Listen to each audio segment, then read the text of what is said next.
അമൃത് Veni hair elixir presents daily news പ്രഭാത വാർത്തകൾ powered by Pulimoottil silks KSFE.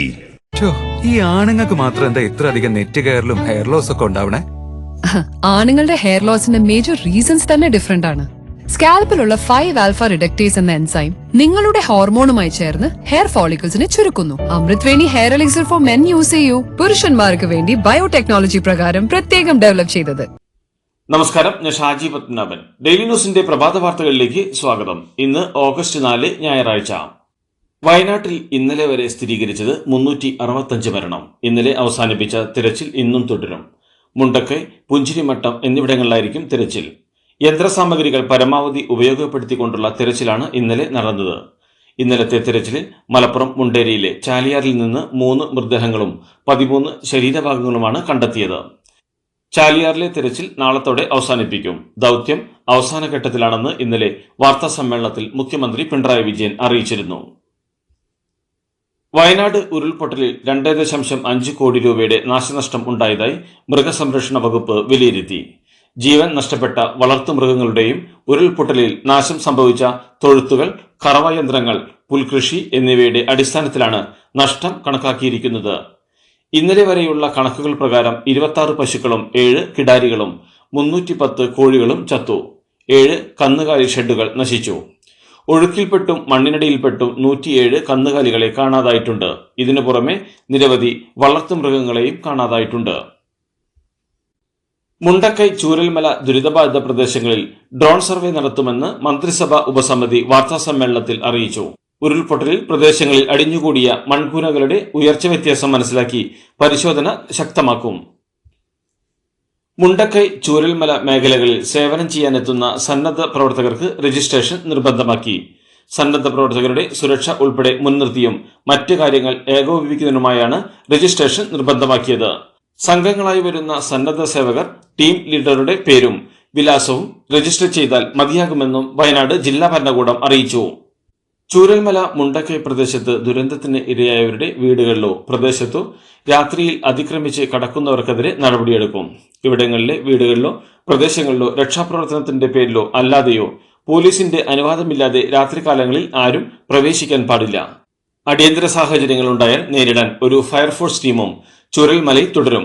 Bailey പാലത്തിന് കരസേനയുടെ കാവലുമുണ്ടാകും. ദുരന്ത സ്ഥലത്ത് നിന്ന് രക്ഷാപ്രവർത്തകർക്കും സന്നദ്ധ പ്രവർത്തകർക്കും ലഭിച്ച ആഭരണങ്ങളും വിലപിടിപ്പുള്ള വസ്തുക്കളും രേഖകളും സിവിൽ സ്റ്റേഷനിലെ കൺട്രോൾ റൂമിലോ മറ്റ് കൺട്രോൾ റൂമിലോ ഏൽപ്പിക്കണമെന്ന് റവന്യൂ വകുപ്പ് പ്രിൻസിപ്പൽ സെക്രട്ടറി ടിങ്കു ബിസ്വാൾ ഇവ സൂക്ഷിക്കുന്നതിന് ജില്ലാ പോലീസ് മേധാവിക്ക് നിർദ്ദേശം നൽകി. കൺട്രോൾ റൂമിൽ ലഭിച്ച വസ്തുക്കൾ പോലീസിന് കൈമാറി രസീത് കൈപ്പറ്റണമെന്നും അദ്ദേഹം അറിയിച്ചു. വയനാട്ടിൽ ഉരുൾപൊട്ടലുണ്ടായ പ്രദേശങ്ങളിലെ ARD 44, 46 എന്നീ റേഷൻ കടകളിലെ മുഴുവൻ ഗുണഭോക്താക്കൾക്കും ഓഗസ്റ്റ് മാസത്തെ റേഷൻ വിഹിതം പൂർണ്ണമായും സൗജന്യമായി നൽകുന്നതാണെന്ന് മന്ത്രി GR അനിൽ.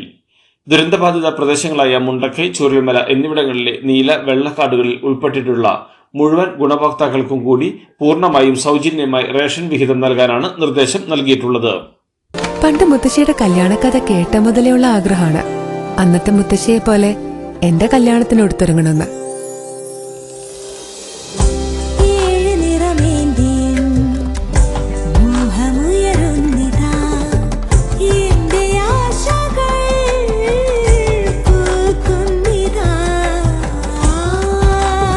ചില ബന്ധങ്ങൾ തുടർന്നുകൊണ്ടേയിരിക്കും. Celebrating 100 years of Pulimoottil silks. Wayanad ഉരുൾപൊട്ടലിൽ മരണമടഞ്ഞവരുടെ ആശ്രിതർക്ക് ആശ്വാസ ധനസഹായം നൽകുന്നതിന് 4 കോടി രൂപ അനുവദിച്ചു. സംസ്ഥാന ദുരന്ത നിവാരണ പ്രതികരണ നിധിയിൽ നിന്നാണ് ജില്ലാ കളക്ടർക്ക് 4 കോടി രൂപ അനുവദിച്ച് സർക്കാർ ഉത്തരവിറക്കിയത്. സംസ്ഥാന ദുരന്ത പ്രതികരണ നിധിയുടെ മാനദണ്ഡ പ്രകാരമാണ് തുക വിനിയോഗിക്കേണ്ടത്.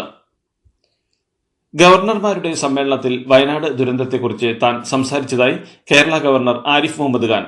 കൂടുതൽ സഹായമെത്തിക്കാനാണ് ശ്രമം നടത്തുന്നത്.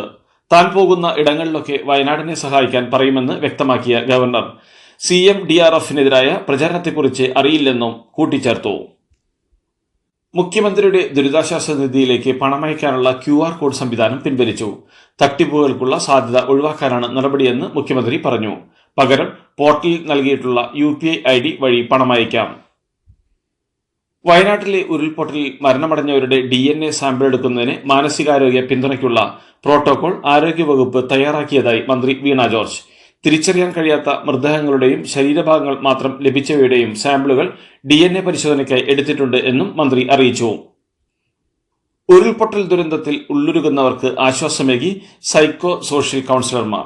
ഉരുൾപൊട്ടലിൽ ഉറ്റവരെ നഷ്ടപ്പെട്ടവർക്കും അപ്രതീക്ഷിതമായി എത്തിയ ദുരന്തത്തിന്റെ ആഘാതത്തിൽ നിന്ന് കരകയറാത്തവർക്കും സാമൂഹ്യ മാനസിക പിന്തുണ നൽകുകയാണ് ഇവരുടെ ലക്ഷ്യം. ദുരന്ത മേഖലയിലെ 17 ക്യാമ്പുകളിൽ 24 മണിക്കൂറും പ്രവർത്തിക്കുന്ന കൗൺസിലിംഗ് സെന്ററുകൾ സജീവമാണ്. വയനാട്ടിൽ ഉരുൾപൊട്ടൽ ബാധിച്ചവരുടെ ഇൻഷുറൻസ് ക്ലെയിം നടപടികൾ വേഗത്തിൽ പൂർത്തിയാക്കി പണം നൽകണമെന്ന് കേന്ദ്ര ധനകാര്യ മന്ത്രാലയം പൊതുമേഖലാ ഇൻഷുറൻസ് കമ്പനികൾക്ക് നിർദ്ദേശം നൽകി.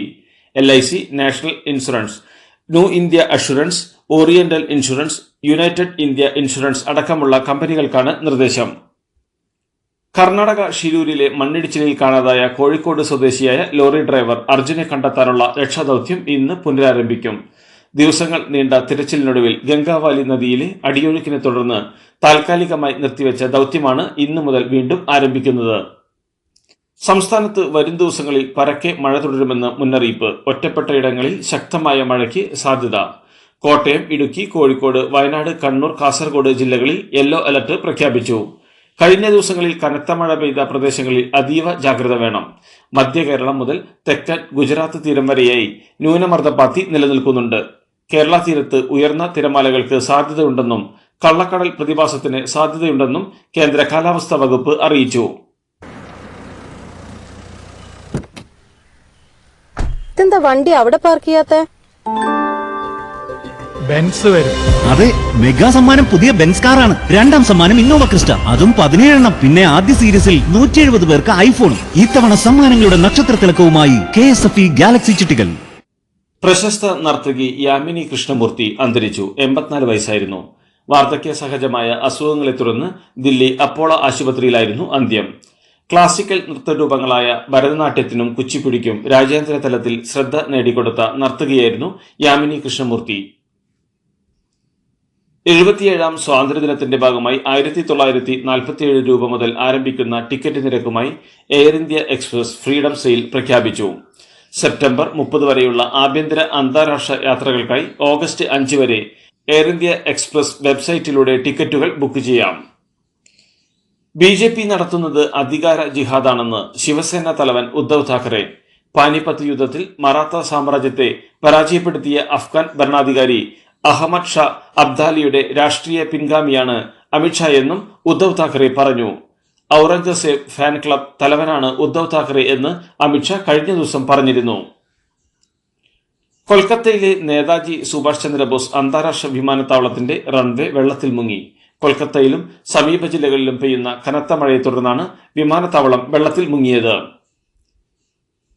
ഹിമാചൽ പ്രദേശിൽ മേഘവിസ്ഫോടനത്തെ തുടർന്നുണ്ടായ പ്രളയത്തിൽ 50ഓളം പേർ മരിച്ചതായി കണക്കാക്കുന്നുവെന്ന് സംസ്ഥാനത്തെ മന്ത്രി വിക്രമാദിത്യ സിംഗ്. രക്ഷാദൌത്യം പൂർത്തിയായതിനു ശേഷം മാത്രമേ മരിച്ചവരുടെ എണ്ണം ഔദ്യോഗികമായി പറയാനാകൂ എന്നും അദ്ദേഹം വ്യക്തമാക്കി.